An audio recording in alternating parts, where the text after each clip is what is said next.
Assalamualaikum warahmatullahi wabarakatuh. Kami dari kelompok 2 yang beranggotakan Anik Nurrahmawati, Ayu Sulistiawati, Devanda Arga, Dina Nur Mustafidah, dan Vivi Dwi Novitasari.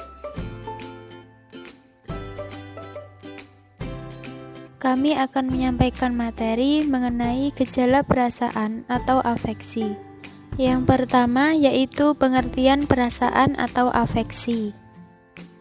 Perasaan ialah suatu keadaan atau peristiwa kejiwaan yang kita alami dengan senang atau tidak senang dalam hubungannya dengan peristiwa mengenal dan bersifat subjektif.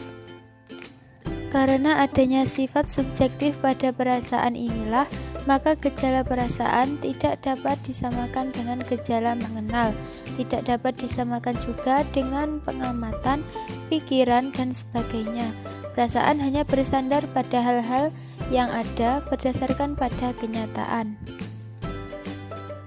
Perasaan selalu bersifat subjektif karena ada unsur penilaian dan biasanya menimbulkan suatu kehendak dalam kesadaran seorang individu. Setiap individu memiliki reaksi yang bersifat individual dalam menghadapi suatu keadaan, baik itu persepsi, perasaan, dan emosi. Oleh karena itu, antara satu individu dengan individu yang lain pasti memiliki perasaan yang cenderung berbeda. Kita masuk ke poin selanjutnya, yaitu 3 dimensi perasaan menurut Wilhelm Wundt. Jadi, menurut Wilhelm Wundt, perasaan tidak hanya dapat dialami oleh individu sebagai perasaan senang atau tidak senang. Jadi, Wilhelm Wundt sini menyatakan bahwasannya ada dimensi lain selain 2 perasaan yang mewakili setiap kejadian kehidupan di tiap-tiap individu.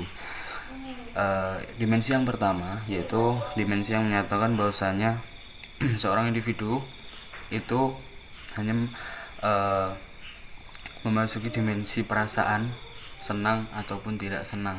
Itu dimensi yang pertama. Dimensi yang kedua itu menyatakan bahwasanya perasaan itu dapat dialami sebagai suatu hal yang excited atau sebagai inner feeling, suatu perasaan yang dialami oleh individu yang dinyatakan dengan sebuah perbuatan. Semisal satu contoh,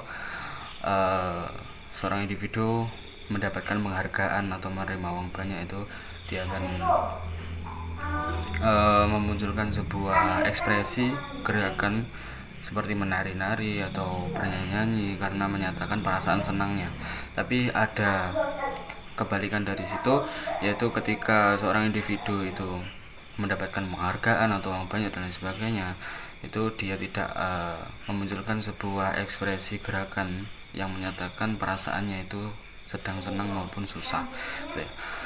Yang selanjutnya, dimensi ketiga itu biasa disebut dengan ekspektasi dan release feeling, suatu perasaan yang dapat dialami oleh individu sebagai suatu yang masih dalam penghargaan. Tetapi ada pula perasaan yang dialami individu karena peristiwa atau keadaan itu telah nyata terjadi atau telah rilis. Jadi ekspektasi atau di dimensi ketiga ini adalah suatu bayangan-bayangan yang menyatakan akan ada kebahagiaan di masa depan, ada ekspektasi yang lebih terkait suatu kejadian yang terjadi di kehidupannya. Nah, menurut Woodward dan Marquis, apa yang diajukan oleh Wundt itu memang berharga, tetapi tidak adanya suatu alasan mengapa hanya 3 dimensi saja yang dinyatakan, dan itu tidak kurang dan tidak lebih. Sehubungan dengan soal waktu dan perasaan, sistem atau STEM juga memberikan perasaan dalam 3 golongan, yaitu yang pertama perasaan-perasaan present, yaitu bersangkutan dengan keadaan-keadaan yang sekarang dihadapi. Hal ini berhubungan dengan situasi yang aktual. Jadi ketika seorang individu itu berkehidupan sehari-hari, mengalami hari-hari yang nyata, yang mengalami kejadian di kesehariannya, dia akan berperasaan sesuai dengan kejadian yang dialaminya di setiap harinya. Atau seiring dengan berjalan waktu, dia akan mengalami perasaan-perasaan yang sesuai. Ketika dia mendapatkan musibah, dia akan sedih, dan ketika dia akan mendapatkan sesuatu yang berharga, dia pasti akan merasa senang. Poin yang kedua, perasaan-perasaan yang menjangkau maju atau merupakan jangkauan ke depan dalam kejadian-kejadian yang akan datang. Jadi masih dalam pengharapan. Ini sama seperti poin ketiga, dimensi ketiga yang dinyatakan oleh Wilhelm Wundt, seperti ekspektasi. Jadi seorang individu ini akan berekspektasi lebih kepada masa depannya, dan disitu akan timbul kegelisahan dan juga akan timbul harapan-harapan ketika seorang individu itu memikirkan masa depannya atau situasi yang melangkah maju gitu. Selanjutnya poin ketiga, perasaan yang berhubungan dengan waktu-waktu yang telah lampau atau melihat ke belakang yang telah terjadi. Jadi di poin ketiga ini seorang Woodward dan juga Marquis menyatakan bahwasanya suatu keadaan seorang individu itu suatu saat akan merenung dan memikirkan masa lalunya, entah itu masa lalunya buruk ataupun baik, itu akan bisa dikenang kapanpun. Dan ketika situasi ini, dia akan merasakan perasaan yang mewakili ingatan-ingatannya di masa lalu. Ketika di masa lalu itu menyenangkan, maka dia akan merasa gembira. Ketika di masa lalu itu menyedihkan, maka dia juga akan sedih. Perkenalkan, nama saya Dina Nur Mustafidah, NIM 206190018. Saya di sini akan menjelaskan tentang gejala dan fungsi afeksi. 1. Gejala-gejala yang dialami anak ketika kekurangan afeksi, yaitu ada hal-hal yang mendasar yang berbeda dengan kehidupan keluarga secara umum. Di antaranya latar belakang anak-anak yang kebanyakan dibuang dan tidak diinginkan oleh orang tuanya. Selain itu, kurang terpenuhinya kebutuhan afeksi dari pengasuh. Hal ini dapat dilihat dari jumlah anak yang diasuh cukup banyak, sedangkan jumlah orang tua asuhnya terbatas. Menurut Surwono, ada beberapa gejala yang bisa saja muncul pada anak yang kekurangan kasih sayang, yaitu perilaku kurang personal, perilaku terlalu personal, dan perilaku patologik atau psikoneurosis atau perasaan cemas gelisah tanpa alasan tertentu. Yang kedua yaitu afeksi sendiri adalah kemampuan merasakan suatu stimulus yang kita terima, seperti kasih sayang dari orang tua atau lingkungan sekitar. Ada berbagai contoh gejala afeksi seperti sedih, cinta, sayang, suka, benci, marah, dan lain-lain.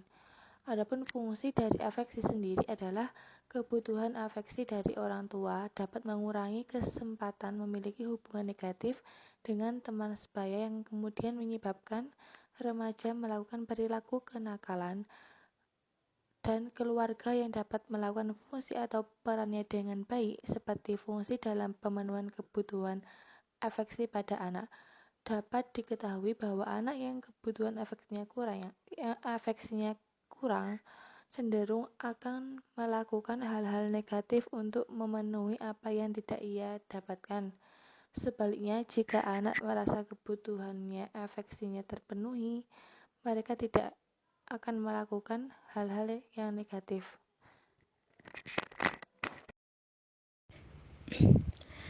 Di sini saya akan meneruskan penjelasan dari teman saya pada poin macam-macam perasaan. Saya Nini Rahmawati akan menerangkan sedikit tentang macam-macam perasaan. Menurut Sumadi Surya Brata, membagi perasaan itu dari berbagai menjadi 5. Yang pertama yaitu perasaan indriyah, yang mana terdiri atas perasaan keinderaan atau sensoris, perasaan yang timbul waktu indera kita menerima rangsangan. Yang kedua, perasaan vital atau kehidupan, ialah perasaan yang bergantung kepada keadaan tubuh kita sewaktu-waktu, misal merasa senang karena kita lagi sehat gitu.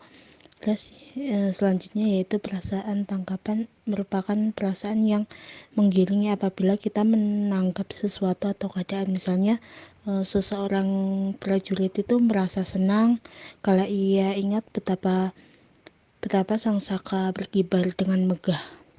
Yang selanjutnya yaitu perasaan insting. Itu merupakan perasaan yang mengingat sesuatu, insting yang timbul.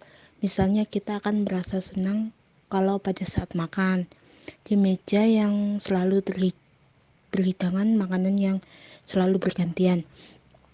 Yang terakhir yaitu perasaan luhur atau rohani. Dalam perasaan ini ada beberapa macam, seperti perasaan keindahan, perasaan intelektual, perasaan kesusilaan, perasaan ketuhanan, perasaan diri, perasaan simpati, dan perasaan sosial. Selain itu, menurut Western membagi perasaan itu menjadi 3. Yang pertama yaitu perasaan yang bersangkutan dengan masa kini, berarti itu pada saat ini, pada masa sekarang. Yang kedua, perasaan yang bersangkutan dengan masa lampau, atau itu berhubungan dengan masa lalu, waktu yang lalu-lalu. Yang terakhir yaitu perasaan yang bersangkutan dengan masa yang akan datang, atau untuk waktu kedepannya. Nah, selain itu juga ada Max Keller mengajukan pendapat bahwa ada 4 macam perasaan, yaitu perasaan tingkat sensoris, yang kedua perasaan yang bergantung kepada jasmani seluruhnya, yang ketiga perasaan kejiwaan, dan yang terakhir perasaan kepribadian. Pada pendapat Max Keller ini ada beberapa macam yang hampir sama pada pembagian menurut Sumati Suryabrata tadi, seperti sensoris, kejiwaan itu. Nah, itu dari saya. Mungkin untuk lebih lanjut bisa dilihat di makalah. Selanjutnya akan diteruskan oleh rekan saya. Selanjutnya, saya Vivi Dwi Novitasari akan menjelaskan tentang kekurangan afeksi. Anak yang kekurangan afeksi akan mengalami gangguan sebagai berikut. Yang pertama, terhambatnya perkembangan fisik dapat menyebabkan anak depresi. Akibatnya, terjadi hambatan sekresi, yaitu hormon yang memiliki fungsi mengatur metabolisme dan pertumbuhan perkembangan badan, sehingga perkembangan fisik anak terganggu. Yang kedua, gagap atau mengalami gangguan bicara. Yang ketiga, sulit berkomunikasi dan mudah teralih konsentrasinya. Yang keempat, sulit membina hubungan dengan teman lainnya. Yang kelima, karena agresif, sering dicap sebagai anak nakal. Yang ketujuh, kurang berminat berinteraksi dengan teman lainnya, ego yang tinggi, menarik diri dan penuntut. Yang ketujuh, pada kasus-kasus berat dapat menyebabkan gangguan jiwa. Selanjutnya, menurut Nugraha dan Ratmawati, afeksi dapat meliputi perasaan kasih sayang, rasa kehangatan, dan persahabatan yang ditunjukkan pada orang lain. Menurut beberapa tokoh seperti Abraham Maslow, Carlos Rogers, dan William Glasser, setiap individu memiliki kebutuhan dasar yang harus dipenuhi agar dapat berkembang menjadi individu yang sehat. Kebutuhan psikologi yang sangat penting bagi kesehatan mental adalah kebutuhan akan cinta atau kasih sayang. Harlock dalam bukunya mengenai perkembangan anak menyatakan bahwa anak yang dibesarkan dengan kasih sayang menunjukkan perkembangan fisik dan emosi yang lebih sehat dibandingkan anak-anak yang dibesarkan di panti asuhan dan kekurangan kasih sayang. Sekian presentasi dari kami. Bila ada salah kata dari kami mohon maaf. Wassalamualaikum warahmatullahi wabarakatuh.